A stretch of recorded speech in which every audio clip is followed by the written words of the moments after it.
嗨，我是大叔，又到了收看大叔最新影片的时间了。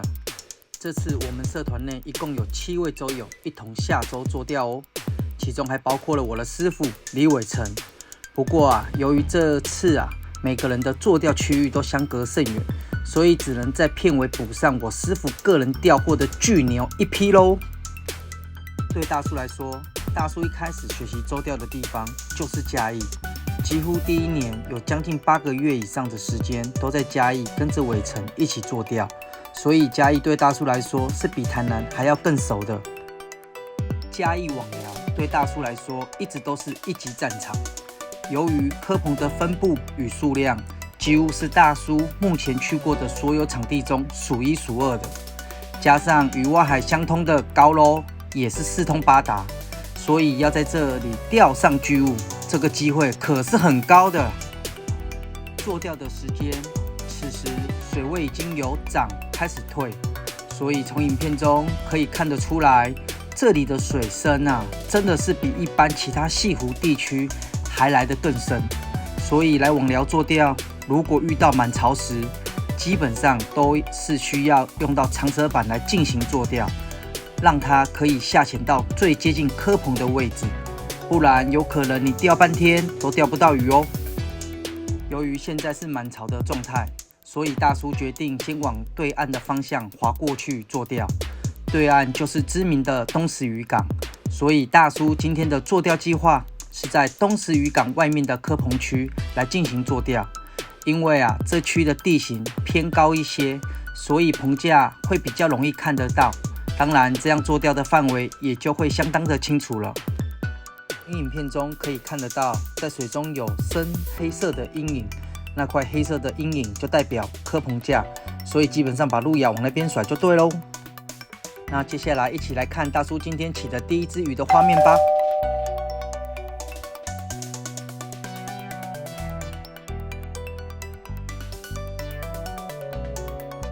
这只鱼身长26公分，它是一只尾随者，直到快到舟的前方才发动攻击。由于水位还蛮深的，所以这只黑鲷是使用长蛇板钓获的。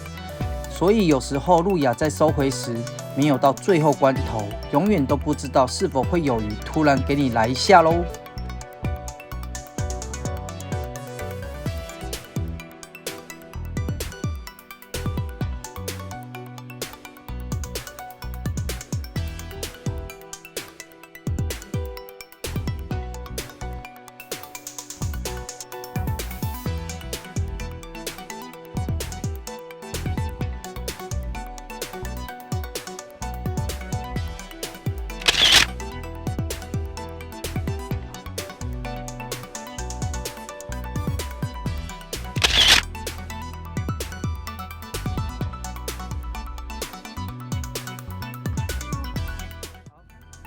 刚钓到一只黑鲷那因为现在水位还比较深，所以基本上大叔是用蛙底的，大家看到吗？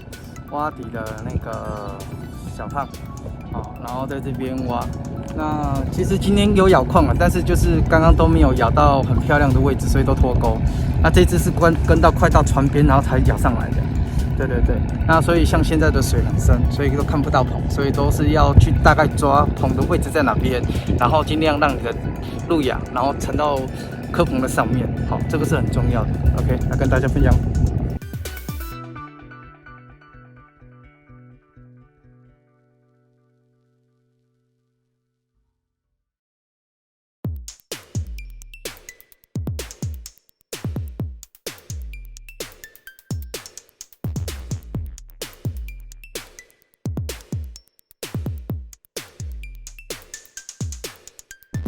影片中的第2只鱼体型稍微再大一些，身长31公分，就是很标准的路亚丢进蚵棚内后立即发动攻击。基本上这样的状态是周钓蚵棚的常态哦。然后现在的水位已经退一些了，适合使用魔兽这类的路亚来进行做钓。所以这只黑鲷大叔是使用魔兽钓获的，跟大家分享喽。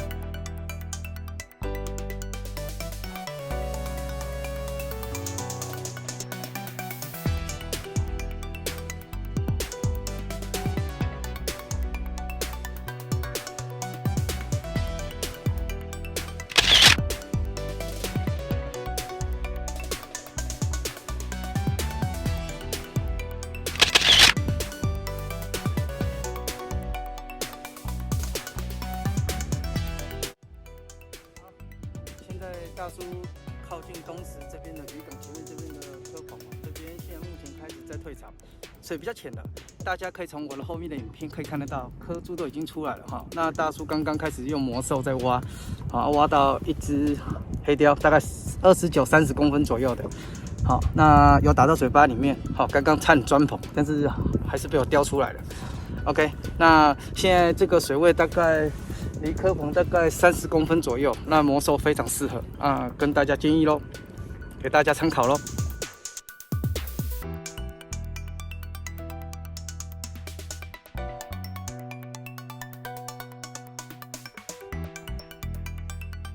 影片中大叔钓获的第3只鱼是石斑，体长28公分。这时候的水位已经退蛮多了，所以这只是使用鱼苑钓获的哦。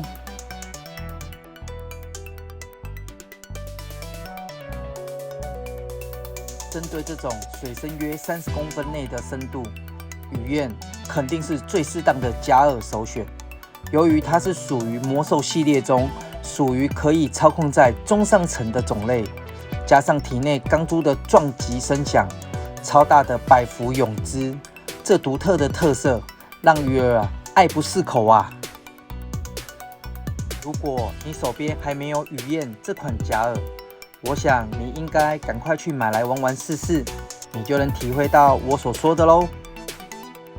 不知道大家有没有注意到，大叔路亚使用的顺序是依照水位的高低来进行做钓、更换使用。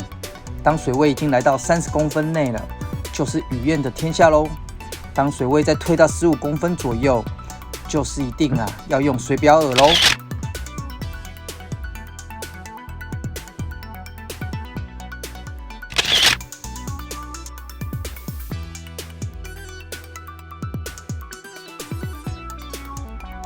好，嗨大家，刚刚大叔靠到一只石斑，嘿嘿，有没有很可爱？对，这一只大概将近30公分了，27、8那边。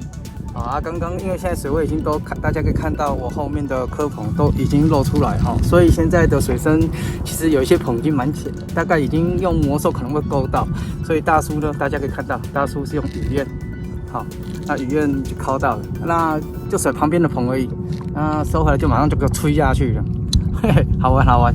OK， 那我们再继续咯。听到新州友阿辉，他今天钓获一只石斑上来，然后有好几次黑鲷来索饵，但是都未能把它钓上来。不过他说这次的做钓让他对于泳层的操控有更进一步的了解了。大叔我真的是替他感到开心呐。最近大叔希望将影片设定为能在每支的影片中加上对于做钓技巧的讲解。因为大叔希望，即使你没有划舟玩路亚，但是你依然能在一些有科棚的岸边来进行做钓，做钓的方式完全相同哦。希望大叔对于舟钓科棚的小小见解，对大家有实质的帮助。最后感谢大家今天的收看，希望今天的影片大家会喜欢。那我们下集再见喽，拜拜。